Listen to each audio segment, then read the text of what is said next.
আসসালামু আলাইকুম ওয়া রাহমাতুল্লাহি ওয়া বারাকাতুহু।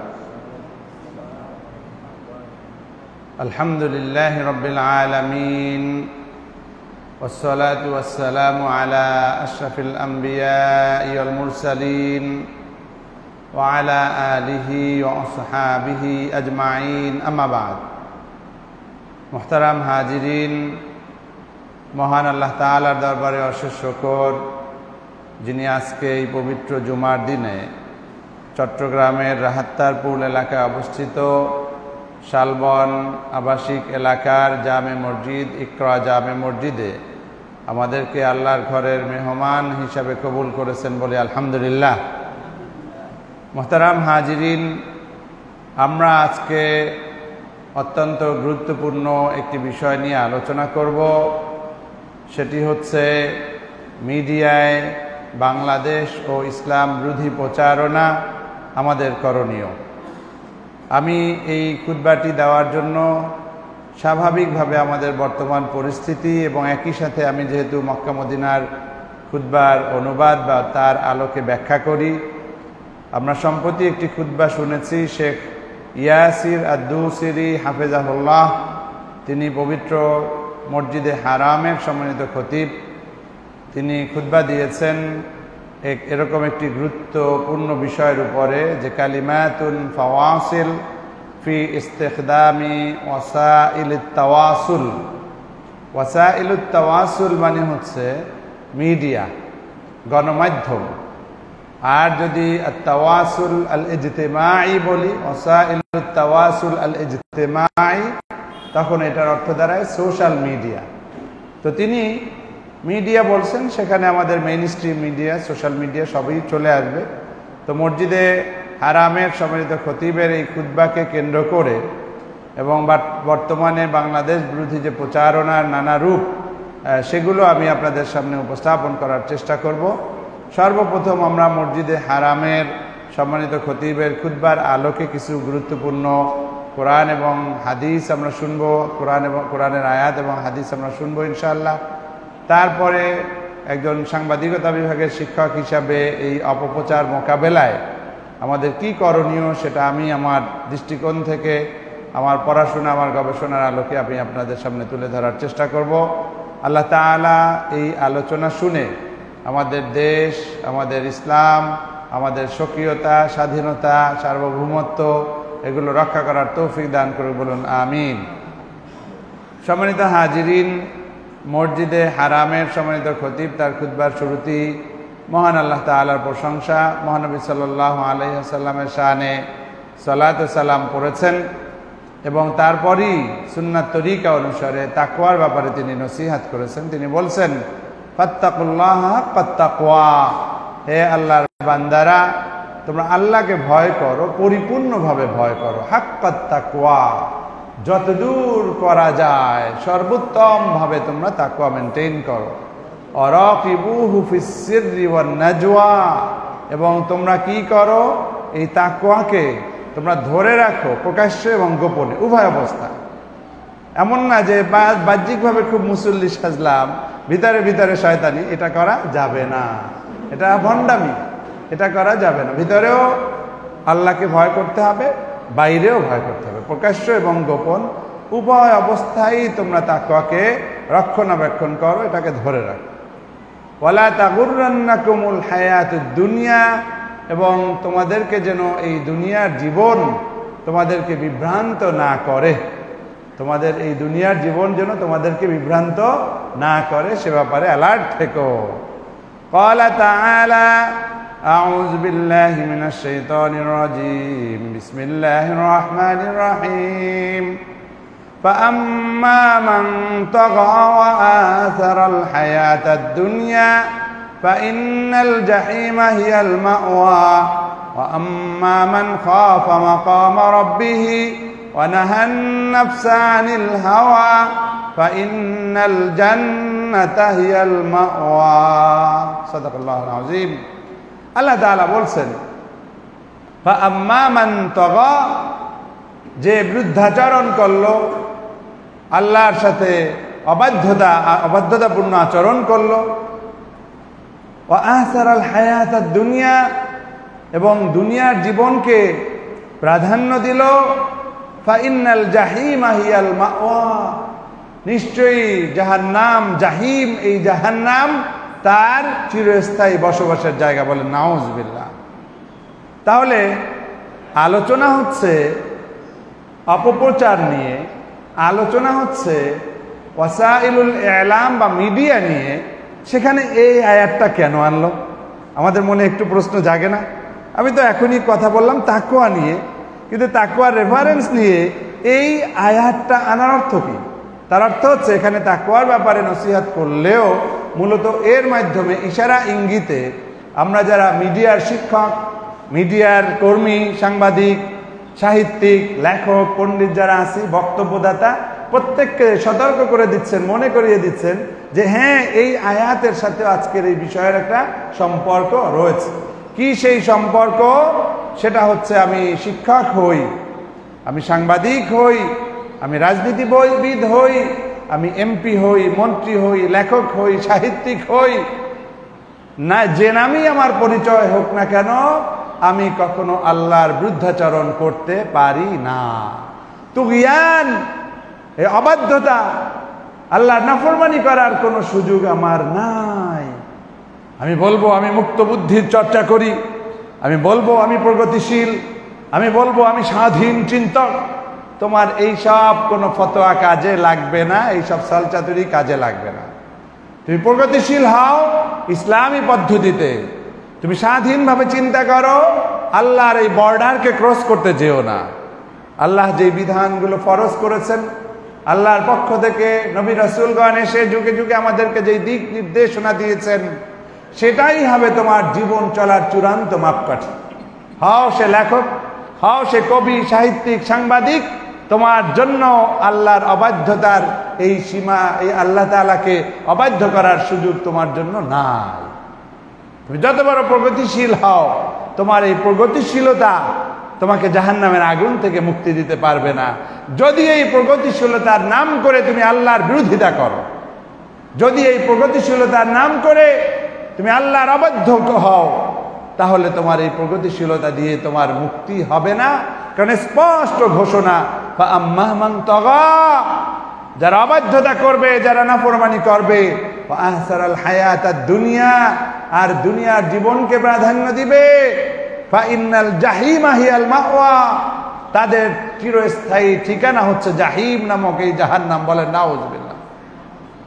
ও আমার বন্ধুরা, তার অর্থ দাঁড়ায় এই যে একদিকে তুমি সাংবাদিকতার ক্ষেত্রে, প্রচারণার ক্ষেত্রে, মিডিয়ায় যে বিভিন্ন কর্মকাণ্ড রয়েছে সেটা পরিচালনার ক্ষেত্রে যদি তুমি আল্লাহর অবাধ্য হও, অথবা অন্য যে কোনো পেশায় যদি তুমি আল্লাহর অবাধ্য হও আর মন গড়া পথে চলো, তোমার দুনিয়ার স্বার্থ সিদ্ধির জন্য, দুনিয়ায় প্রভাব প্রতিপত্তির জন্য, অথবা কোনো বিদেশি গোয়েন্দা সংস্থার টাকায় লালিত পালিত হয়ে তুমি তাদের থেকে মনিটারি বেনিফিট নিচ্ছ, আর্থিক অর্থনৈতিক কিছু সুবিধা তুমি নিচ্ছ, সেই সুবিধা নেওয়ার অর্থ হচ্ছে যে তুমি আল্লাহর বিধানকে অমান্য করতে তোমার গায়ে লাগে না।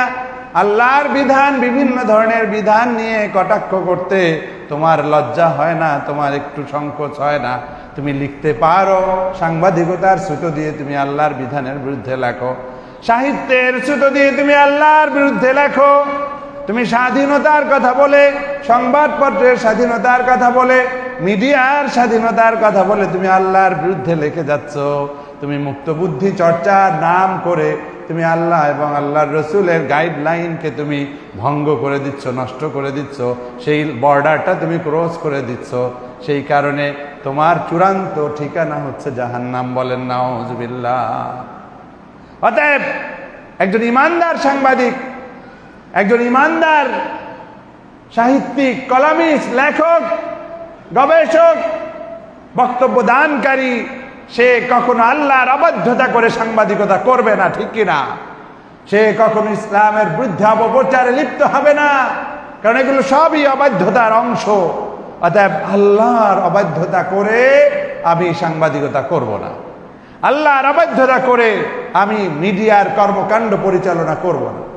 আল্লাহ এবং আল্লাহর রাসূলের পরিপন্থী যদি আমি করি, তাহলে আমার চূড়ান্ত ঠিকানা জাহিম নামক জাহান্নাম, যেটা এই আয়াতে স্পষ্টভাবে বলেছে। আমার মন গড়া ফতোয়া নয়, সূরা আন-নাজিআতের 37 থেকে 41 নম্বর আয়াত দলিল আছে। আল্লাহ তাআলা বলছেন, যদি তোমরা অবাধ্যতা করো এবং দুনিয়ার জীবনকে প্রাধান্য দাও, আমার নেতা বলছে, আমার অমুক সংস্থা বলছে এটা এইভাবে লিখতে, আমার অমুক দেশের গোয়েন্দারা আমাকে কিছু ফেসিলিটি দিছে, এটা আমার একটা চাকরি। আরে চাকরি আর খুঁজে পাও না, তুমি নিজে দোকান দাও, তারপরও তুমি ইসলাম বিরোধী চাকরি, এটা তোমার জন্য মানায় না। তুমি ইসলামকে বিসর্জন দিয়ে, ইমানকে বিসর্জন দিয়ে, দেশের স্বাধীনতা সার্বভৌমত্বকে বিসর্জন দিয়ে কিসের চাকরি করো? অতএব আমার এই আলোচনার মাধ্যমে আমি হুঁশিয়ার করে দিতে চাই সকল বন্ধুদের, সকল মুসলিম সাংবাদিকদের, মুসলিম গোয়েন্দাদের, যারা বিদেশিদের প্ররোচনায় ষড়যন্ত্রে পা দিয়ে দেশের বিরুদ্ধে অথবা বাংলাদেশের মানুষের ঈমান আকীদার বিরুদ্ধে, ইসলামের বিরুদ্ধে শত্রুতা করে একের পর এক নিউজ করছেন, রিপোর্ট করছেন, সাংবাদিকতা করছেন, বন্ধ করুন। যদি আপনি প্রকৃতপক্ষে মুসলমান হন, ইমানদার হন, তাহলে কখনোই আপনার এই লেখনির মাধ্যমে, সাংবাদিকতার মাধ্যমে আল্লাহর বর্ডার আপনারা ক্রস করতে যাবেন না। ও আমার বন্ধুরা, এই ঘোষণার দ্বারা এটা আমাদের সকলের জন্যই চূড়ান্ত একটা নোটিশ আল্লাহর পক্ষ থেকে। যদি আমরা আল্লাহর অবাধ্য হই, যদি আমরা নাফরমানি করি, যদি আল্লাহর বিধানকে অস্বীকার করে আমরা সাংবাদিকতায় হোক, গোয়েন্দা বৃত্তিতে হোক, আইন শৃঙ্খলা রক্ষার নামে হোক, যেখানেই হোক না কেন, যদি আল্লাহর দেওয়া লিমিটটা আমরা ক্রস করে ফেলি, তাহলে কিন্তু আমাদের জাহান্নাম ছাড়া উপায় নাই। বলেন নাউযুবিল্লাহ। অতএব আপনি কোনো ছুতে দিলে হবে না। আমার ঊর্ধ্বতন কর্মকর্তা বলেছে, তুমি প্রয়োজনে চাকরি ছেড়ে দিতা। ঊর্ধ্বতন কর্মকর্তা বলেছে বলে সেই ছুতো দিয়ে আয়না ঘরে মানুষকে যুগের পর যুগ বন্দী করে রেখেছো, জুলুম করেছো, টর্চার করেছো, এর দায়ভার তুমি এড়াতে পারো না। বন্দী করেছো, বন্দির স্ত্রীকে ধর্ষণ করেছো শবে কদরের রাতে, কোরবানির রাতে, নানা সময়ে, এগুলো এখন বের হচ্ছে। কোনো মুক্তি নাই, কোনো মুক্তি নাই। তোমার কিসের ঊর্ধ্বতন কর্মকর্তা, তার চেয়ে সবার চেয়ে বড় হচ্ছেন আল্লাহ, ঠিক কিনা? আল্লাহু আকবার বলছি আমরা, সবার শ্রেষ্ঠ, সবার বড়। লা তাআতা লিমাখলুকিন ফি মাসিয়াতিল খালিক। কোন সৃষ্টিজীব, সে হোক এমপি, মন্ত্রী, রাষ্ট্রপতি অথবা যে কেউ হোক না কেন, আল্লাহর হুকুমের বাইরে কোনো নির্দেশ দিলে সেটার আনুগত্য করার বাধ্যবাধকতা আমাদের মুসলমানদের নাই। নবী করিম সাল্লাল্লাহু আলাইহি ওয়াসাল্লাম এটা স্পষ্টভাবে বলে দিয়েছেন। কোথায় সেই হাদিস? তুমি তাহলে মুখে মুখে শুধু মুসলমান হলে হবে না। তা আসুন আমরা সতর্ক হই, আমরা যে যে পেশায় থাকি না কেন, আল্লাহর নাফরমানি যেন না হয়। আল্লাহ তাআলা আমাদের সেভাবে জীবন পরিচালনা করার তৌফিক দান করে, বলুন আমিন। وَأَمَّا مَنْ خَافَ مَقَامَ رَبِّهِ وَنَهَى النَّفْسَ عَنِ الْهَوَى فَإِنَّ الْجَنَّةَ هِيَ الْمَأْوَى। আর যে ব্যক্তি আল্লাহর কাছে দাঁড়ানোর বিষয়টাকে ভয় পায়, যে আমি কিভাবে এই গুনাহ করে, আল্লাহর অবাধ্যতা করে আল্লাহর মুখোমুখি আমি কিভাবে হব, চূড়ান্ত ফয়সালার দিন আমি কিভাবে আল্লাহর এই বিচারের মুখোমুখি হব, এই ভয়ে যারা অস্থির থাকে, আল্লাহর সামনে দাঁড়াতে যারা ভয় পায়, অস্থির থাকে, সব সময় চিন্তা ফিকির করে যে আমি যদি ভালো করি তাহলেই তো ভালোভাবে দাঁড়াতে পারবো, আমি যদি খারাপ চলি তাহলে তো আমার ধ্বংস অনিবার্য, এই ভয়ের মধ্যে যারা থাকে, আর এই ভয় করে করে যারা তাদের নফসকে, তাদের কুপ্রবৃত্তি অথবা নফসের যে তাড়না রয়েছে, কামনা বাসনা রয়েছে, সেগুলো থেকে যারা ফিরে আসতে পারে, আল্লাহ তাআলা বলছেন ফাইন্নাল জান্নাতা হিয়াল মাওয়া, জান্নাতি তাদের চিরস্থায়ী নিবাস। বলেন না সুবহানাল্লাহ। তাহলে আমরা জান্নাত চাই না জাহান্নাম চাই? জোরে বলতে হবে, জান্নাত চাই না জাহান্নাম? জান্নাত চাই। জান্নাত চাইতে হলে সোজা বুদ্ধি, সব সময় ভয় অস্থির। কিসের এত আনন্দ ফুর্তি, কিসের এত বিনোদন? বিনোদনের নামে জেনা, ব্যভিচার, বেহায়াই, সমস্ত খারাপ কাজগুলোকে বৈধতা দিচ্ছ, আর তুমি বলছো খুব আনন্দ করছো। না, একজন মুসলমানের আনন্দ হবে হালাল তরিকায়, কারণ সে আল্লাহকে সবচেয়ে বেশি ভয় পায়, ঠিক কিনা? অতএব আল্লাহকে ভয় পাবো এবং নিজের নফসের তাড়নায় নিজে নিজে ভাবতেছি যে আমি তো এরকম না করলে আমার চাকরিটা থাকবে না, আমি এরকম বসের কথা মতো হুজুরের বিরুদ্ধে নিউজটা না করলে তো আমার চাকরি থাকবে না। আরে বেটা, তোমার আগে খেয়াল রাখতে হবে আল্লাহ খুশি না বেজা। যদি আল্লাহ খুশি থাকে তাহলে তুমি তোমার কাজ চালাতে পারো আল্লাহর হুকুম অনুসারে। আল্লাহকে বেজার করে তোমার বসকে খুশি করতে গিয়ে চূড়ান্ত ফয়সালার দিন বস আসবে, চূড়ান্ত ফয়সালার দিন বস আসবে। গত জুমায় আমরা বলছিলাম না, নবীরা পর্যন্ত বলবে আমার পক্ষে সম্ভব না। নবীদের কাছে গিয়ে বলবে আদম বাবা তুমি বলো বলো তাড়াতাড়ি জান্নাতের দরজা খুলে দেওয়ার জন্য আল্লাহকে বলো, আমাদের জন্য এটা ব্যবস্থা করুক, আমরা ঢুকে পড়ি। বলে নফসি নফসি। গত জুমায় আপনারা শোনেন নাই পুরো দীর্ঘ হাদিসটা বলছিলাম। আল্লাহু আকবার। নবী রাসূলরা পর্যন্ত ওই দিনে অস্থির। আর সেখানে আপনি এখন 2 কলম শিখছেন একটু কলাম লেখা, 2 কলম শিখছেন একটু নিউজ করা, 2 কলম শিখছেন একটু সাংবাদিকতা করা, আর দেশের বিরুদ্ধে মানুষের বিরুদ্ধে অপপ্রচার, গীবাত, শিকায়েত, মিথ্যা অপবাদ দিচ্ছেন, আবার ইসলামের বিরুদ্ধে নানা রকমের ষড়যন্ত্র করে দিচ্ছেন। আপনার এই পথ যদি ত্যাগ না করেন, তওবা যদি না করেন, তাহলে কিন্তু আপনার মুক্তি নাই। সম্মানিত হাজিরিন, মুহতারাম খতিব মসজিদুল হারামের তিনি চমৎকার ভাষায় তার এই ভূমিকা দেওয়ার পরে তিনি আমাদেরকে বলছেন, হে আমার বন্ধুরা, আজকে আমরা বিশ্বব্যাপী যে আধুনিক প্রযুক্তির উন্নয়ন সেটাকে আমরা অস্বীকার করতে পারছি না। প্রযুক্তিগত উন্নয়ন আমাদের হচ্ছে। তিনি বলছেন এই প্রযুক্তিটা আমাদের 2 ভাবে হতে পারে, একটা হচ্ছে নেয়ামত আর একটা হচ্ছে নেকমত। যারা আরবি জানেন তারা বুঝতে পারতেছে, নেয়ামতের উল্টা হয়ে যাবে। অর্থাৎ নেয়ামত হচ্ছে এটা আমার জন্য শান্তি, দয়া, উপহার, আল্লাহ তাআলার পক্ষ থেকে ব্লেসিংস, আর নেকমা হয়ে যায় অভিশাপ। একটা হচ্ছে সুখের সংবাদ আর একটা হচ্ছে অভিশাপ। আমরা কি সুখ চাই নাকি অভিশাপ চাই? শান্তি চাই না অভিশাপ চাই? যদি শান্তি চাই আল্লাহর পক্ষ থেকে শুনে নেন, আল্লাহ স্পষ্ট ভাষায় বলেছেন লা'নাতুল্লাহি আলাল কাযিবিন। কি বলেছেন? লা'নাতুল্লাহি আলাল কাযিবিন, মিথ্যুকদের উপরে আল্লাহর অভিশাপ। তাহলে আপনি যে মিথ্যা সংবাদ পরিবেশন করছেন ইসলামী সংগঠনগুলোকে ঘায়েল করার জন্য, ইসলামী ব্যক্তিত্বকে ঘায়েল করার জন্য, ইসলামী প্রতিষ্ঠানগুলোকে জঙ্গি কারখানা নাম দিয়ে ওই প্রতিষ্ঠানগুলো বন্ধ করার জন্য, তার মানে আপনি বড় একটা মিথ্যুক।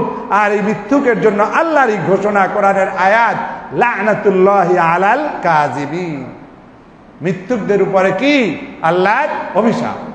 অতএব আমরা যারা অভিশাপ থেকে মুক্তি পেতে চাই, আল্লাহর অভিশাপ চাই না, বরং আল্লাহর থেকে দয়া চাই, রহমত চাই, নেয়ামত চাই, তাদের কাজ হচ্ছে মিথ্যাকে সর্ব অবস্থায় পরিত্যাগ করা।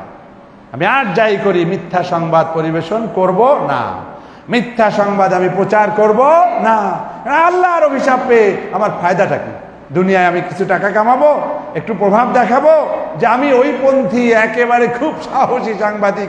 তোমার সাহস সব বের হয়ে যাবে যেদিন তুমি আল্লাহর সামনে দাঁড়াবে, যেদিন তোমার বাম হাতে তোমার আমলনামা ধরিয়ে দেওয়া হবে, যেদিন তুমি সিরাতে পার না হয়ে কেটে পড়ে যাবে নিচে, সেই দিন তোমার সাহস বের হয়ে যাবে। সাহসের সাথে মিথ্যা কথা বলো, সাহসের সাথে তুমি সত্য কথা বলতে পারো না, সত্য প্রকাশে তুমি দুরন্ত সাহসের দেখাও, সাক্ষী দেখাও, প্রমাণ দেখাও, সেটাই হচ্ছে আসল সাংবাদিকতা। অতএব আমরা বাংলাদেশের বিরুদ্ধে, ইসলামের বিরুদ্ধে অপপ্রচার চালিয়ে আমরা আল্লাহর অভিশাপ আমরা নিব না। আল্লাহ তাআলা আমাদের সতর্ক হওয়ার তৌফিক দান করে, বলুন আমিন। তাহলে মসজিদে হারামের সম্মানিত খতিব বলছেন যে এই যে আধুনিক প্রযুক্তি, এই প্রযুক্তি কারো জন্য হয় অভিশাপ আর কারো জন্য হয় সুসংবাদ, কারো জন্য হয় অভিশাপ, কারো জন্য হয় সুসংবাদ।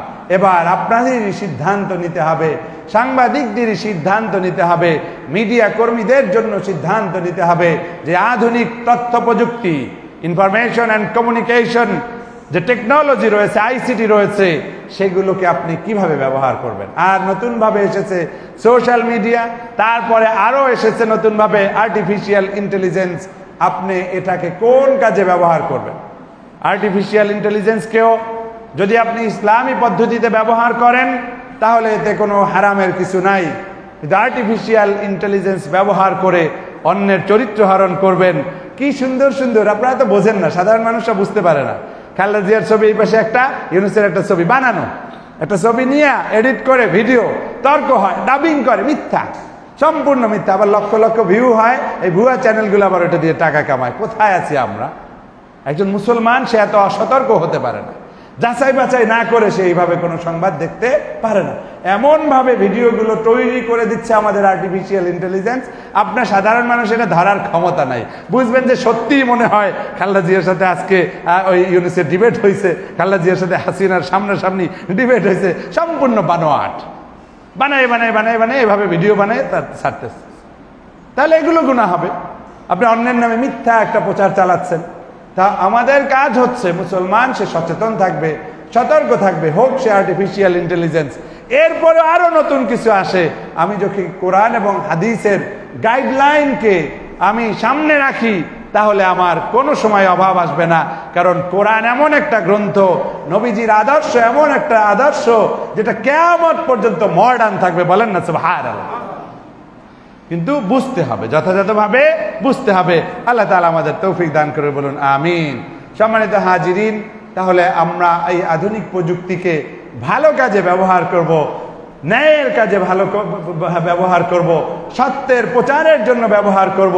আমরা মিথ্যার কাজে, অন্যায়ের কাজে, পাপের কাজে এটা ব্যবহার করব না। আল্লাহ তাআলা আমাদের সেই তৌফিক দান করে, বলুন আমিন।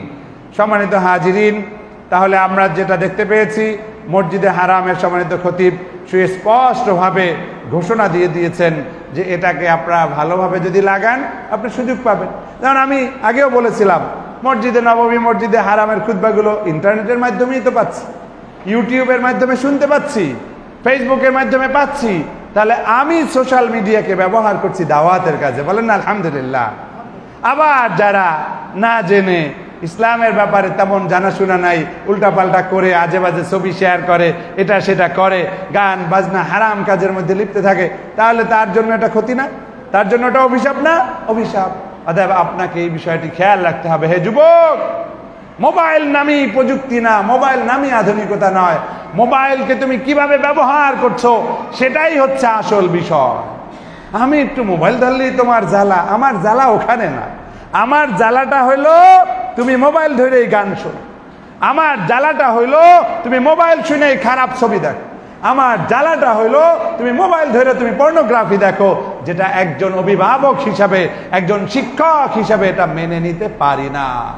কারণ জেনা সর্বোচ্চ অঙ্গের জেনা, চোখ দিয়ে খারাপ ছবি দেখা মানে চোখের জেনা তুমি করছো। একজন ইমাম হিসাবে, একজন আলেম হিসাবে আমি এটাকে মেনে নিতে পারি না। অতএব সাবধান, অভিভাবকরা সাবধান। আমার ছেলে কম্পিউটার চাইছে, হুজুর এটা নিয়েও কেন প্রশ্ন তোলে?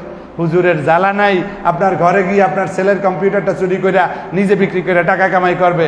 হুজুরের জ্বালাটা হইলো এই যে আপনি নামাজে আসেন আর ছেলে কম্পিউটারে কি করে সেটার খোঁজ নেন না, এই জায়গায় হচ্ছে হুজুরের জ্বালা। বুঝতে পারছেন? সাংবাদিকদের নিয়ে আমাদের জ্বালা নাই। সাংবাদিকতাটাকে তুমি কিভাবে ব্যয় করছো, তোমার মেধাটাকে কিভাবে কাজে লাগাচ্ছ, সেটা নিয়ে আমাদের জ্বালা। মিডিয়া নিয়ে আমাদের জ্বালা নাই। জ্বালা হচ্ছে যখন দেখি মিডিয়ায় দেধাচ্ছে মিথ্যা কথা, দেধাচ্ছে নাস্তিকদেরকে প্রমোট করা হচ্ছে, দেধাচ্ছে ইসলাম পন্থীদেরকে ঘায়েল করা হচ্ছে, সেইখানে হচ্ছে আমাদের জ্বালা। বুঝতে হবে আমরা প্রযুক্তির বিরোধী নই, আমরা মিডিয়ার বিরোধী নই, আধুনিক সাংবাদিকতার বিরোধী নই, কিন্তু সাংবাদিকতা যেন নীতিহীন না হয়, সাংবাদিকতা যেন আদর্শ হয়, সাংবাদিকতা যেন বস্তুনিষ্ঠ সত্যনিষ্ঠ হয়, সেইভাবে করলে আমাদের কোনো আপত্তি নাই। ন্যায়ের কাজে, ভালোর কাজে প্রযুক্তি ব্যবহার করতে ইসলাম বাধা দেয় না। সেই কারণেই তো নবীজি 1400 বছর আগে বলে দিয়েছেন, আল হিকমাতু দাল্লাতুল মুমিন, জ্ঞান বিজ্ঞান এটা হচ্ছে একজন ইমানদারের হারানো সম্পদ। সে যেখানেই পাবে সেটাকে সে গ্রহণ করবে। নবীজি গ্রহণ করতে বলেছেন কি খারাপ কাজের জন্য? নবীজি কি মিথ্যা প্রচারণার জন্য বলেছেন? নিশ্চয়ই নয়। নবীজি যেই নবী আল আমিন, যেই নবী আস-সাদিক, তিনি কখনো খারাপ কাজে প্রযুক্তি ব্যবহার করতে বলতে পারেন না। অতএব আসুন আমরা সাবধান হই, সতর্ক হই, যাতে করে মিথ্যা লিখে মিথ্যা সংবাদ পরিবেশন করে আল্লাহর গজবে নিপতিত না হই। আল্লাহ তাআলা আমাদের হেফাজত করুন, বলুন আমিন। عن ابن عباس رضي الله عنهما قال قال النبي صلى الله عليه وسلم نعمتان مغبون فيهما كثير من الناس الصحة والفراغ رواه البخاري। নবী করিম সাল্লাল্লাহু আলাইহি ওয়াসাল্লাম বলেছেন, দুটো নেয়ামতের ব্যাপারে মানুষের মধ্যে অধিকাংশ মানুষই গাফেল। বলেন নাউজুবিল্লাহ। অর্থাৎ আল্লাহ তাআলা এমন দুটো নেয়ামত দিয়েছেন, যেই দুটো নেয়ামতের ব্যাপারে অনেকেই সচেতন থাকে না, অনেকেই এই নেয়ামতগুলো ভুলে যায়, গাফেল থাকে, অসতর্ক থাকে। এবার নবীজি ব্যাখ্যা দিচ্ছেন সেই নেয়ামত দুটো কি। সেই নেয়ামতের একটি হচ্ছে as-sihha, শারীরিক সুস্থতা, অল ফারাগ, আর একটা হচ্ছে অবসর সময়। নবীজি যখন বলেছেন সেটা সত্য বলেছেন, কিন্তু নবীজি এই কথা বলার অর্থ কি যে আমরা সবাই এই দুটো নেয়ামত সম্পর্কে গাফেল হব নাকি গাফেল হব না? নবীজি এটা বলার অর্থ কি? আমরা যাতে কেউ গাফেল না হই সেজন্য নবীজি এই সতর্ক বাণী উচ্চারণ করেছেন, যাতে করে অন্য মানুষেরা গাফেল হোক আর যাই হোক না কেন, নবীজির যারা প্রিয় উম্মত, যারা নবীজিকে দাবি করে, নবীকে ভালোবাসে, নবীর সুন্নাত অনুসরণ করে, তারা তো অন্তত এই দুটো নেয়ামতের ব্যাপারে গাফেল হতে পারে না, ঠিক কিনা? as-sihhatu wal faragh, সেহা সুস্থতা। আপনার এখন যৌবন আছে, সব নষ্ট করতেছেন গান দেখে, রাত জেগে সারাক্ষণ তাইরে নাইরে করে। না রে ভাই, তোমার সাথে আমার কোনো শত্রুতা নাই, তুমি আর এক বাবার সন্তান, তুমি রাত জেগে তুমি যেটাই করো আমার কষ্ট পাওয়ার কথা না। কিন্তু আমার নবী, যেই নবী সারা জীবন কেঁদে গিয়েছেন, ইয়া উম্মতি আল উলামা ওয়ারাসাতুল আম্বিয়া হিসাবে নবীর কান্না একটু শরীক হইতে চাই। নবীজি উম্মতের জন্য কেঁদে দিয়েছেন, উম্মতের মায়ায়। সেই উম্মতের জন্য আমরা নবীর ওয়ারিসরা যদি একটু কাঁদি, তাহলে হয়তো এই কান্নার উসিলায় নবীজির শাফাআত পেতে পারি। সেই জন্য জীবনের ঝুঁকি নিয়ে সত্য কথা বলি, জীবনের ঝুঁকি নিয়ে অন্যায়ের প্রতিবাদ করি। জানি যে অন্যায়ের প্রতিবাদ করার কারণে হয়তো আমাকে কখনো গুম খুন করে দিতে পারে, কিন্তু আমি ভয় পাই না, কারণ আমার কাছে এই গুম হয়ে হত্যার শিকার হওয়ার চেয়ে আমার কাছে বেশি ভয়ের ব্যাপার জাহান্নামের আগুন। অতএব নবীজির সুপারিশ পাওয়ার জন্য ওয়ারাসাতুল আম্বিয়া হিসাবে নবীজি যেগুলো সতর্ক করেছেন, আমি সেগুলো সতর্ক করে দিচ্ছি, যাতে করে আমার শিক্ষার্থীরা, সেটা বিশ্ববিদ্যালয়ের শিক্ষার্থী হোক অথবা আমার এই অনলাইনে যারা আলোচনা শুনে তাদের শিক্ষার্থীরা হোক, তারা সবাই যেন সতর্ক হয়ে যায় এবং তাদের স্বাস্থ্য সচেতন হয়।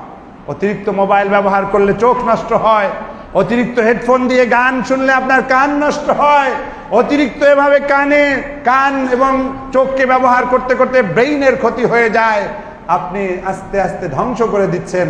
অতএব সাবধান, শরীরের যত্ন নেওয়ার জন্য হলেও আমাদের এই স্ক্রিন টাইম কমাতে হবে, মোবাইল দেখা, কম্পিউটার ব্যবহার করা কমিয়ে আনতে হবে। আল্লাহ তাআলা আমাদের তৌফিক দান করে, বলুন আমিন, যাতে করে শরীর নষ্ট না হয়। অল ফারাগ, অবসর সময়। আপনার কাছে যখন আমি বলি যে বাবা তুমি আজকে কি সূরা ইয়াসিন পড়েছো, মাদ্রাসার ছাত্ররাই অনেকে বলবে না সময় পাই নাই। স্কুল কলেজ ভার্সিটি তো বাদ দিলাম, ও আমার ভার্সিটির ছাত্র, আমি যেহেতু বিশ্ববিদ্যালয়ের শিক্ষক, তুমি ইয়াসিন পড়তে পারো না। সূরা ইয়াসিন পড়তে 10 থেকে 12 মিনিটের বেশি সময় লাগে না। আর একটু ঢিলা, আর একটু ধীর হইলে হয়তো 15 মিনিট 20 মিনিট লাগুক। তুমি চিন্তা করে দেখো, এমন স্টুডেন্টও পাওয়া যাবে নেশায় ধরে তার 10 ঘন্টা 15 ঘন্টা 20 ঘন্টা সে ঘুমানোর সময় পায় না, সারা রাত না ঘুমাইয়া মোবাইল টেপতেছে, আছে না? তাহলে তুমি 20 মিনিট সময় দিতে পারো না আল্লাহর জন্য, তুমি আবার আল্লাহর কাছ থেকে জান্নাত চাও? এগুলো অলীক কল্পনা ছাড়া আর কিছুই না। অতএব আমাদের সময়ের যথাযথ মূল্যায়ন করতে হবে। আল্লাহ তাআলা আমাদের তৌফিক দান করে, বলুন আমিন। আমরা মোবাইলের পিছনে অহেতুক সময় দিব না। আমরা এই গণমাধ্যমের পিছনে আল্লাহর কালাম বড় না ওই সাংবাদিকের লেখাটা বড়? অতএব তুমি কোরআনকে বেশি গুরুত্ব দাও।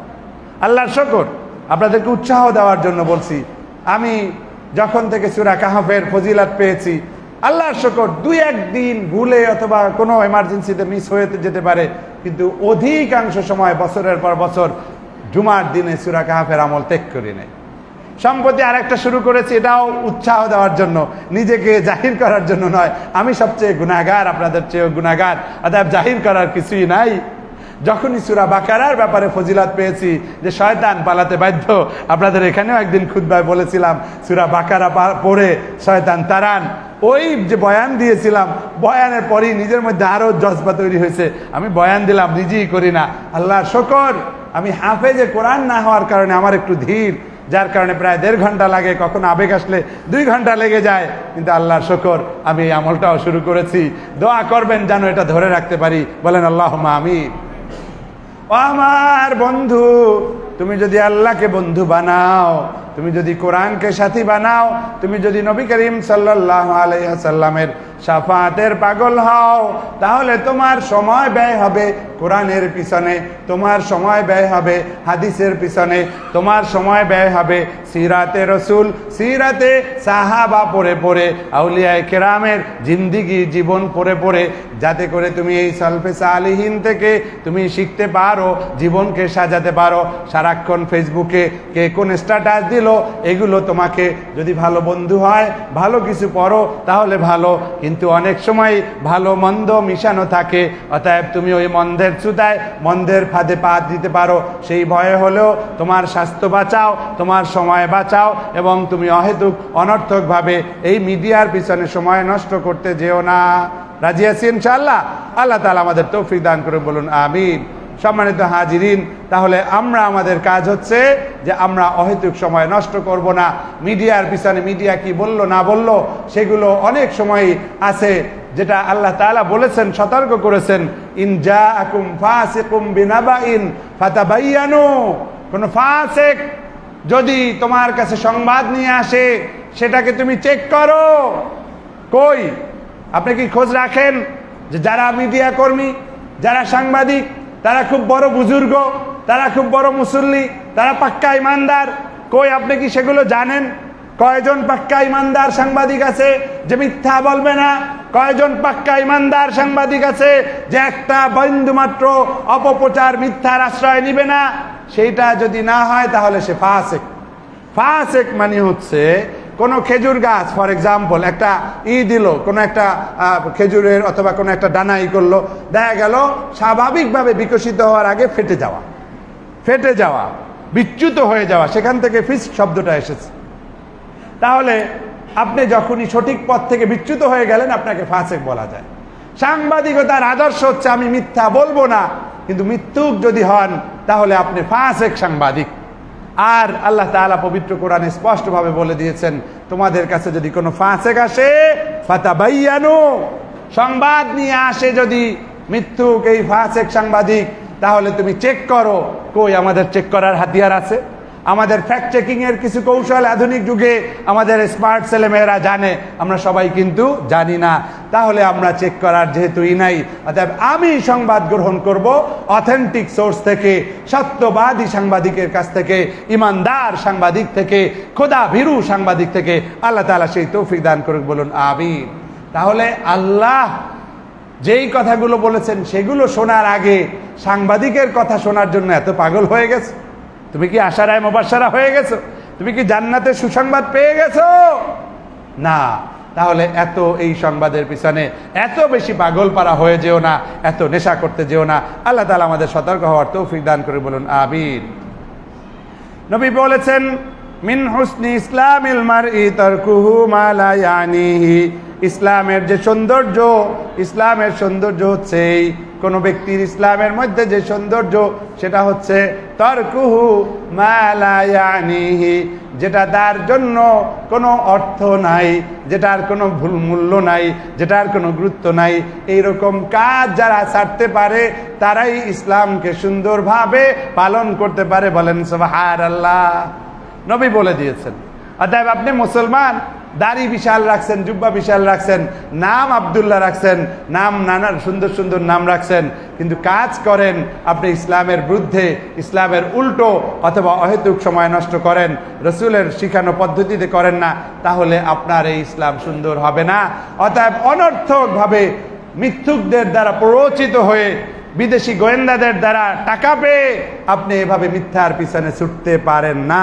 এগুলো অর্থহীন। এই টাকা না, এই টাকা আপনার জন্য বোঝা। হারাম কখনো আপনার কল্যাণ আনবে না, হারাম আপনাকে কখনো মুক্তি দিবে না, এটা বরং আপনার জন্য ফুয়েল, জাহান্নামে জ্বলার জন্য। বলেন নাউজুবিল্লাহ। অতএব আসুন আমরা সতর্ক হই। আল্লাহ তাআলা আমাদের সেই তৌফিক দান করে বলুন আমিন। সম্মানিত হাজিরিন, অতএব আমরা আবারও নবীর কাছ থেকে সতর্কতা পেলাম। সেটা হচ্ছে নবী বলেছেন যে যেটা অনর্থক কাজ সেটা আমাদেরকে ছেড়ে দিতে হবে, অনর্থক কাজ ছেড়ে দিতে হবে।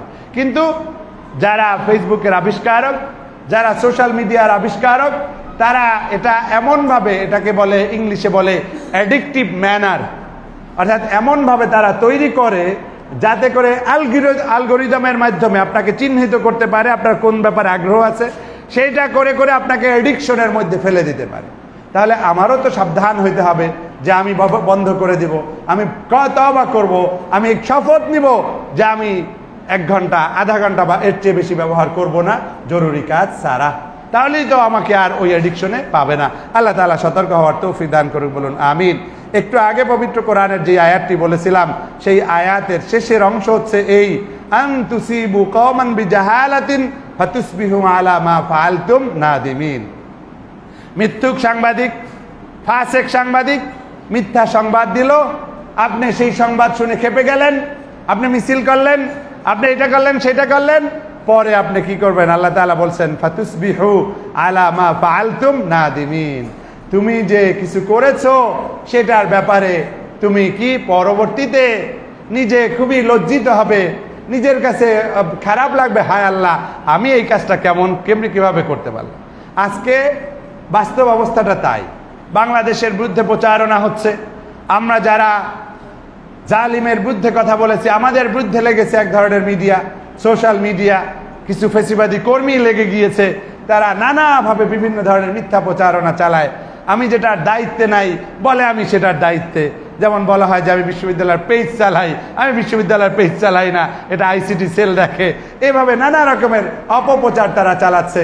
আমি একটা বিষয়ে প্রতিবাদ করেছি, নারী শিক্ষার্থীদের বিশেষ করে আগে ভাগে হলে ঢোকার জন্য একজন শিক্ষক হিসাবে দরদি ভাষায় তাদেরকে অনুরোধ জানিয়েছি। কিন্তু দেখা যায় যে যারা আসলে এই সুন্দর সুন্দর স্লোগানের নাম করে ইসলাম বিরোধী আদর্শগুলো ছড়িয়ে দিতে চায়, তারা এগুলো টলারেট করতে না পেরে তারা বিভিন্ন ধরনের গালি গালাজ মিথ্যা প্রচারণা দেওয়া শুরু করেছে। আমি একজন সাধারণ মানুষ, তেমন ক্ষমতা নাই, তাতেই যদি তাদের জ্বালাপালা শুরু হয়ে যায় তাহলে বুঝতে পারেন যারা ইসলামী সংগঠনগুলোর শীর্ষস্থানীয় ব্যক্তিত্ব, তাদের বিরুদ্ধে প্রচারণার ব্যাপারে আর আপনাদেরকে বলতে হবে না। কিন্তু বলতে হবে, কারণ আপনারা ঘুমে, আপনারা বোঝেন না, সতর্ক না। আপনি ওই ফাসেক একটা পোস্ট দিল, ফাসেক একটা নিউজ ছাপালো, আপনি অন্ধভাবে সেটা বিশ্বাস করলেন আর বলা শুরু করলেন হুজুর এটা কেমনে করলো। হুজুরের কাছে জিজ্ঞাসা করতে ভালো লাগে না? তাকে আগে জিজ্ঞাসা করে নেন, তারপরে বলেন যে স্যার আপনি এটা কিভাবে করলেন, হুজুর আপনি এটা কিভাবে করলেন।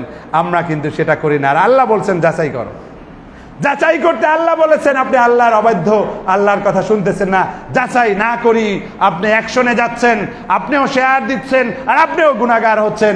আর পরবর্তীতে যখন আপনি জানবেন যেটা ভুল, তখন কিন্তু আপনার আর কিছু করার থাকবে না। অতএব আল্লাহ যেভাবে বলেছেন যাচাই করতে, আমরা যেন সেভাবে যাচাই করি। আল্লাহ তাআলা আমাদের সেই তৌফিক দান করে, বলুন আমিন। নবী করিম সাল্লাল্লাহু আলাইহি সাল্লাম বলেছেন কিছু মানুষ আছে কিয়ামতের দিন পাহাড় সমান নেক নিয়ে আসবে, কিন্তু আয়েশা দেখবে কিছুই নাই। বলেন নাউজুবিল্লাহ। এই সব অপকর্মের কারণে, গীবাদের কারণে, মিথ্যার কারণে, অপবাদের কারণে এরকম করে করে করে করে তার সমস্ত আমলকে সে ধ্বংস করে দিচ্ছে। আপনারা কি সেরকম কিয়ামতের দিক খালি হাতে উঠতে চান? বাম হাতে আমলনামা চান? যদি না চান, আন্দাজে কোনো কিছু শেয়ার করবেন না, আন্দাজে কোনো কিছু কারো বিরুদ্ধে প্রচারণায় লিপ্ত হবেন না। সব খুয়াবেন, দুনিয়াও খুয়াবেন, আখিরাতও খুয়াবেন। আল্লাহ তাআলা আমাদের সতর্ক হওয়ার তৌফিক দান করুক, বলুন আমিন। সম্মানিত হাজিরিন, এভাবে পবিত্র কোরআন এবং হাদিসের অনেক বাণী দিয়ে মসজিদে হারামের সম্মানিত খতিব আমাদেরকে সতর্ক করেছেন, যাতে করে আমরা মিথ্যা সংবাদ পরিবেশন থেকে দূরে থাকি, সময়ের ব্যাপারে সচেতন থাকি, আল্লাহকে হাজের নাজের জেনে যেটা আমার জন্য ভালো সেজন্য আমি যেন সতর্ক থাকি। শেষ দিকে তিনি আরও একটি চমৎকার আয়াত বলেছেন, ইন্নাস সামআ ওয়াল বাসারা ওয়াল ফুআদা কুল্লু উলাইকা কানা আনহু মাসউলা। আল্লাহ তাআলা বলছেন, তোমার কান, তোমার চোখ, তোমার অন্তর সব কিছু কি জিজ্ঞাসা করা হবে কিয়ামতের দিনে। চোখ দিয়ে কি দেখেছো, কান দিয়ে কি শুনেছো, আর অন্তরের মধ্যে কি হিংসা বিদ্বেষ খারাপ কিছু লালন করে রেখেছো, সব কিছুর ব্যাপারে আল্লাহ খবর রাখেন। অতএব রক্ষা নাই, রক্ষা নাই, রক্ষা নাই। তুমি যদি খারাপ কাজে এগুলোকে ব্যবহার করো, খারাপ কাজে ব্যবহার করো, খারাপ সংবাদ পড়ো এই চোখ দিয়ে, খারাপ ছবি দেখো চোখ দিয়ে, আর কান দিয়ে তুমি খারাপ সংবাদ শোনো, বাজে সংবাদ শোনো, মিথ্যা সংবাদ শোনো, এবং একই সাথে এই কানের দ্বারা জেনা করো, চোখের দ্বারা জেনা করো, অন্তরের মধ্যেও খারাপ কিছু লালন করো। জেনে নাও, জেনে নাও, জেনে নাও, কুল্লু উলাইকা কানা আনহু মাসউলা। এর প্রত্যেকের ফাংশন সম্পর্কে কে কিভাবে ব্যবহার করা হয়েছে কাকে, সবগুলোর ব্যাপারই প্রশ্ন করা হবে, জিজ্ঞাসা করা হবে। অতএব মুখটাকে একটু সামলান, মতের ভিন্নতার কারণে গিবাত করব না। আমি চাইলে হিতাকাঙ্ক্ষী হলে হিকমতের সাথে মাওয়েজা হাসানা দিয়ে মানুষকে সংশোধন করার চেষ্টা করব, কিন্তু মিথ্যা প্রচারণায় লিপ্ত হয়ে আমরা এই নিজের কপাল নিজে নষ্ট করব না। আল্লাহ তাআলা আমাদের সতর্ক হওয়ার তৌফিক দান করে, বলুন আমিন। সম্মানিত হাজিরিন, এই ছিল আমার আলোচনার হারামের অংশ। এবারে আসি বাংলাদেশ বিরোধী যে প্রচারণা লিখিত আছে, পড়ে শোনাতে বেশি সময় লাগবে না, কিছু কিছু জায়গায় আমি ব্যাখ্যা দেওয়ার চেষ্টা করব। আল্লাহ তাআলা আমাদের তৌফিক দান করে, বলুন আমিন। আমি পড়ে শোনাই। অনেক আগেই আমি লিখেছি এই প্রবন্ধ, বিভিন্ন মিডিয়ায় আমি চেপেছি, এবং তারপরে আবারও আপনাদের সামনে অথবা অনলাইনের মাধ্যমে জাতিকে আমি শোনাতে চাই, যাতে করে বাংলাদেশ বিরোধী প্রচারণা বন্ধ হয় এবং আমরা যথাযথ ভূমিকা পালন করতে পারি। বাংলাদেশের বিরুদ্ধে প্রচারণার অন্যতম লক্ষ্য হতে পারে ইসলামী আন্দোলন প্রতিহত করা, ইসলামী আদর্শের বিকাশ রুদ্ধ করা এবং ভীতি সৃষ্টি করে সাধারণ জনগণকে ইসলামের পথ থেকে বিচ্যুত করা। তাই ইসলাম, দেশ ও জাতির স্বার্থে নিম্নের পদক্ষেপগুলো গ্রহণ করা জরুরি বলে আমি মনে করি। এক, প্রচারণার বিষয়ে প্রকৃত ঘটনা দ্রুত তুলে ধরার চেষ্টা করতে হবে। আপনি সাংবাদিক না, দেখছেন একজন হুজুরকে নিয়ে এইভাবেই হইতেছে, আপনি অন্তত ভিডিওটা তুলে রাখেন, ছবিটা তুলে রাখেন, আপনি আপনার ফেসবুকে দেন, ওনার নাম সহ দেন, দেখবেন মানুষরা মুহূর্তের মধ্যে আবার সঠিক খবর জেনে যাবে। অতএব সর্ব অবস্থায় সতর্ক থাকতে হবে। আপনি সাংবাদিক না, এই সুতায় মিথ্যুক সাংবাদিকদেরকে আপনি জায়গা দিতে পারেন না। সত্য ঘটনা তুলে ধরার চেষ্টা করতে হবে। ইসলামী আন্দোলন সম্পর্কে যেসব কুৎসা রটনা করা হয় তার যৌক্তিক জবাব দানের ব্যবস্থা করতে হবে। আপনিও কলাম লেখেন, আপনিও সংবাদ সম্মেলন করেন, যৌক্তিকভাবে জবাব দিতে হবে, চুপ থাকলে হবে না। 3, ইসলামী আন্দোলন, আলেম সমাজ ও ইসলামী ব্যক্তিত্ব সম্পর্কে যেসব কুৎসাপূর্ণ প্রচারণা চালানো হয় সেগুলোর সঠিক যুক্তিসঙ্গত মোকাবেলা করার ব্যবস্থা করতে হবে। আপনার বামপন্থী ইসলাম বিরোধী মিডিয়া যদি থাকে, আপনি ইসলামপন্থী ডানপন্থী মিডিয়া কায়েম করেন, যাতে করে আপনি মোকাবেলা করতে পারেন। সেই ব্যবস্থা আপনাকে করতে হবে, যুক্তিসঙ্গতভাবে মোকাবেলা করতে হবে। তথ্য সন্ত্রাসীদের স্বরূপ উন্মোচনের ব্যবস্থা করতে হবে। কে টাকা খেয়ে সাংবাদিকতা করে মিথ্যা প্রচার চালায়, কে মনিটাইজেশন করে ইসলামের বিরুদ্ধে প্রমোশন করে, আপনি উদ্ঘাটন করেন। অনুসন্ধানী সাংবাদিকতার মাধ্যমে এই তথ্য সন্ত্রাসীদের স্বরূপ উন্মোচনের ব্যবস্থা করতে হবে। তথ্য সন্ত্রাসের বিরুদ্ধে জোরালো প্রতিবাদ, বিক্ষোভ ইত্যাদির মাধ্যমে ব্যাপক জনমত তৈরি করা। কখনোই দেখবেন কারো নামে মিথ্যা, এই জঙ্গি কারখানা অমুক তমুক, সাথে সাথে আপনি প্রতিবাদে ফেটে পড়েন, যাতে করে আর কখনোই সাহস না দেখায় যে না না না, মিথ্যা প্রচারণা চালিয়ে মাদ্রাসা বন্ধ করার ষড়যন্ত্র করছে, অতএব আমাদের প্রতিবাদ করতে হবে। মান রাআ মিনকুম মুনকারান ফালিয়ুগাইয়িরহু বিয়াদিহি, ওই হাদিসের আলোকে অন্যায়ের প্রতিবাদ আমাদের করতে হবে। শত্রুদের প্ররোচনার ধরন সম্পর্কে অবহিত ও সতর্ক থাকা। অনেক সময় এমনভাবে উস্কানি দিবে, আপনি একটু ফাঁদে পড়বেন আর আপনাকে মিডিয়া দেখাবে এই জঙ্গিরা এই করেছে সেই করেছে। অর্থাৎ মাথা ঠান্ডা রেখে সুচিন্তিত পদক্ষেপ নিতে হবে। আউলা ঝাউলা পদক্ষেপ নিলে আপনি তথ্য সন্ত্রাসীদেরকে মোকাবেলা করতে পারবেন না। বিশ্ব সাম্রাজ্যবাদ, ইহুদিবাদ সহ যাবতীয় মানবতা বিরোধীদের আসল রূপ ও চরিত্র তুলে ধরা, তাদের বিরুদ্ধে জনমত তৈরির পদক্ষেপ নেওয়া। আপনারা দেখেছেন ইসরায়েল কি করছে ফিলিস্তিনিদের বিরুদ্ধে, গাজায় কি সন্ত্রাসী আক্রমণ করছে, এটা তুলে ধরতে হবে। অথচ আমাদের মিডিয়া না থাকার কারণে আমরা তুলে ধরতে পারি না। এখন ওরা পুরো গাজা দখলের পায়তারা করছে, খাবার দেওয়ার কথা বলে সেখানেও বম্বিং করে মেরে ফেলছে। বিশ্ব সভ্যতার চুপ বসে আছে। অতএব আমাদের নিজেদের মিডিয়া প্রতিষ্ঠা করা ছাড়া ওই বিবিসি সিএনএন দিয়ে হবে না, আমাদের এভাবে মিডিয়া এস্টাবলিশ করতে হবে। দেশে তথ্য সংক্রান্ত গবেষণা প্রতিষ্ঠানের অভাব দূর করতে হবে, গবেষণা বৃদ্ধি করতে হবে। আমরা স্মৃতি বিভ্রাট একটা জাতি, সহজেই ভুলে যাই, অন্যায়গুলো ভুলে যাই। এখনো কেউ কেউ আছে আগেই তো ভালো ছিলাম, নাউজুবিল্লাহ, মুহূর্তে ভুলে গেলা 1400 ছেলেমেয়ের এই জীবনদানের কথা, মুহূর্তে ভুলে গেলা তোমার নানা ধরনের খুন গুমের কথা, আর এখন সামান্য কই টাকা করেছে সেটা বড় নিউজ হয়। কিন্তু এখনো যারা লুকিয়ে রুকিয়ে অপকর্ম করতেছে, পুলিশে হোক, আর্মিতে হোক, গোয়েন্দা সংস্থায় হোক, প্রশাসনে হোক, সেগুলোর নিউজ তো আমরা পাচ্ছি না, কারণ তারা আরো বেশি শক্তিধর। তাদের কাছে সাংবাদিক গিয়ে তথ্য সংগ্রহ করতে পারছে না, তারা আরো বড় বড় অ্যামাউন্ট তারা ঘুষের মাধ্যমে নিচ্ছে, কিন্তু সেগুলোর নিউজ হচ্ছে না। অতএব গবেষণা প্রতিষ্ঠান করতে হবে যারা এই তথ্য নিয়ে স্টাডি করবে। সরকারি বেসরকারি পর্যায়ে বিভিন্ন বিষয়ে তথ্য ভান্ডার প্রতিষ্ঠা করতে হবে, তথ্য সরবরাহের ব্যবস্থা নিশ্চিত করতে হবে। অপপ্রচার প্রতিরোধে থিঙ্ক ট্যাঙ্কের অভাব দূর করে শক্তিশালী থিঙ্ক ট্যাঙ্ক, বুদ্ধিজীবী, ইসলামী বুদ্ধিজীবী, দেশপ্রেমিক বুদ্ধিজীবী তৈরি করতে হবে, প্রস্তুত করতে হবে। অপপ্রচার, অপসাংবাদিকতা ও তথ্য সন্ত্রাসের উৎস খুঁজে বের করতে হবে, কেন এরা এই কাজটা করে। বর্তমানে চট্টগ্রাম বিশ্ববিদ্যালয়ের প্রশাসন একের পর এক ভালো উদ্যোগ নিচ্ছে, সমাবর্তন করেছে। বিশ্ববিদ্যালয় প্রতিষ্ঠা হওয়ার পরে ৫ম সমাবর্তন, তাহলে বুঝতে পারেন একটা বছর যেতে না যেতে তারা সমাবর্তন করতে পেরেছে। তারা মেধার ভিত্তিতে আবাসিকে হল দিয়েছে। এরকম নানা ধরনের উদ্যোগ তারা নেওয়ার পরেও আপনারা যারা বিভিন্ন পেজের সাথে যুক্ত চট্টগ্রাম বিশ্ববিদ্যালয়ের, দেখবেন সারাক্ষণ গালিগালাজ, শহীদুল হক স্যারটা ভিসি কে আজে বাজে ভাষা এরকম বলতেছে। তাহলে আপনাদের বুঝতে আর বাকি নাই যে এরা কারা। এত 50 বছরে হল নির্মাণ হতে পারলো না, তখন তোমার আওয়াজ নাই, আর এখন তুমি ভিসি প্রভিসির সাথে দেখা করেই বলে 3 দিনের মধ্যে হল বানাইতে হবে। আমি কি আল্লাহ হয়ে গেছি নাকি? নাউজুবিল্লাহ। এরকম অলিক অলিক দাবি নিয়ে আসতেছে। এর কারণ হচ্ছে এরা আর কেউ না, এরা মূলত ওই জালিমদের দোসর, যারা আমাদেরকে সুস্থ স্বাভাবিকভাবে থাকতে দিতে চায় না। অতএব সাবধান হতে হবে। অপপ্রচার দেখলি তার দ্বারা আপনি বিভ্রান্ত হবেন না, আপনি একটু নিউট্রালি জাজ বিচার করবেন, যাতে করে এই তথ্য সন্ত্রাসীদের মুখোশ উন্মোচিত হয়। প্রয়োজনে ওদের আইডি চেক করবেন, খুঁজে ঠিকই দেখবেন আইদার হিডেন, তাদের আইডি পাওয়া যায় না, তাদের বেনামে তারা খুলে বসছে, বেনামে পেজ, কিন্তু কোনো অ্যাডমিনের নাম পাবেন না, মডারেটরের নাম পাবেন না। আবার আইডি, ফেক আইডি খুলে এইসব প্রচারণা করছে, অথবা ফেক না, তাহলে বোঝা যাবে সে আসলে জালিমের একজন দোসর।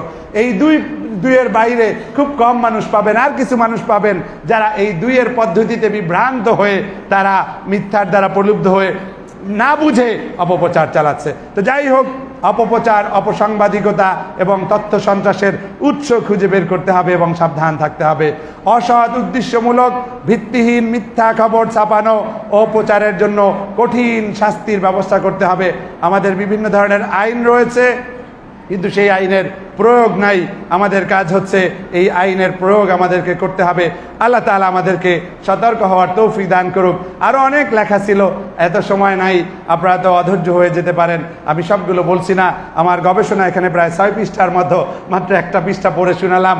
আমি এর দ্বারা যেটা বোঝাতে চাই, একজন মুসলমান তাকে একই সাপ 2 বার একই গর্ত থেকে দংশন করতে পারবে না। সেরকম সচেতন হতে হবে, সজাগ থাকতে হবে। বাংলাদেশের স্বাধীনতা সার্বভৌমত্ব টিকলে ইসলাম টিকবে, ইসলাম টিকলে বাংলাদেশ টিকবে, একটার সাথে আরেকটা পরিপূরক। অতএব বাংলাদেশের স্বাধীনতা সার্বভৌমত্বকে টিকিয়ে রাখতে হলে আমাদের সচেতন নাগরিক হওয়া ছাড়া উপায় নাই। ভারতীয় মিডিয়া থেকে শুরু করে অনেক আন্তর্জাতিক মিডিয়া বাংলাদেশের আলেম সমাজ, ইসলামী শিক্ষা, বাংলাদেশের স্বাধীনতা সার্বভৌমত্ব নিয়ে যে ষড়যন্ত্র করছে, সে ব্যাপারে আপনি ঘুমিয়ে থাকলে দেশ অপরাধীন হয়ে যেতে বাধ্য। অতএব সকলে সজাগ হন, সাবধান হন, সতর্ক হন এবং সব ধরনের অপপ্রচার মোকাবেলার জন্য আপনি আপনার পর্যায় থেকে যথাযথ ব্যবস্থা নেন। আল্লাহ তাআলা আমাদেরকে সাবধান হওয়ার, সতর্ক হওয়ার তৌফিক দান করুক। আমিন। আখির দাওয়ানা আনিল হামদুলিল্লাহি রাব্বিল আলামিন।